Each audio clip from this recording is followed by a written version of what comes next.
Hi everyone, hi fellow ISCI 702 students. I'm Stone, I'm 25 years old.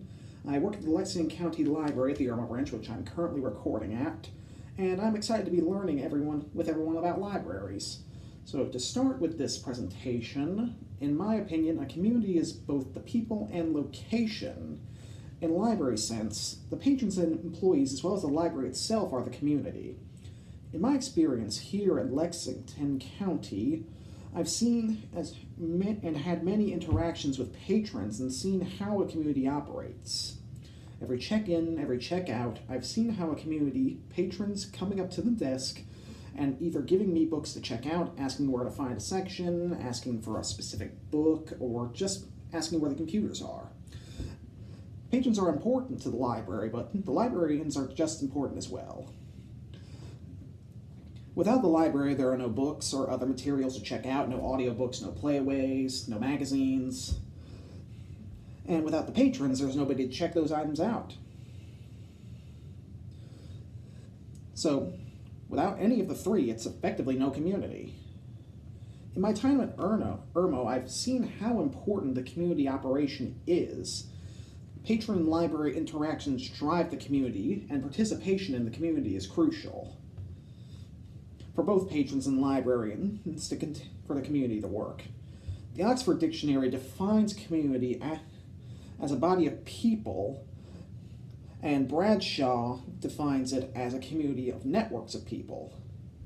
I believe they're both correct, but also it's the place where the community is situated that is just important as people of networks.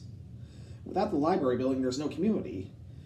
And with belonging to a community comes the library itself as well as its services. The services need to be tailored to community to ensure that it smoothly works for both the patrons and employees.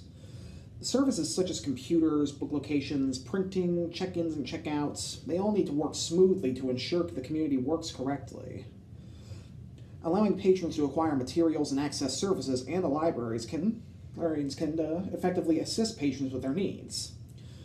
To give you an example, at the Lexington County Library, we have safeguards in place in case either our system or our entire network goes down. Like if our Wi-Fi goes down, the system we currently work on is called LEAP. But if the system goes down and we can't access LEAP, we have our old system called Polaris that we can use that does not require any internet to use. But we also have a backup for our backup. So if both LEAP and Polaris become inactive to any reason, we do things the old-fashioned way. We write on pencil and paper, and we write patrons' check-ins and check-outs, so we can process them when the system comes back online. These backups for our backups ensure that the community runs smoothly and works as well as it does, and it means that we can even work without Wi-Fi or even electricity if that happens. So all those safeguards in place ensure the community works just as well as it should. So in conclusion, a community is not just the people and their networks, but places and experience as seen in libraries today. The ways patrons and librarians interact create the community and make it strong. I myself can attest to that. I've processed maybe hundreds of transactions for people over the past year and a half. Without one or more aspects of the community itself can't function, and the whole thing just falls apart. So with the library, patrons, and the librarians themselves, the community just functions smoothly. I hope my presentation has given you something to think about, as I hope this class will give me many things and ideas to think about to consider for future libraries. Thank you.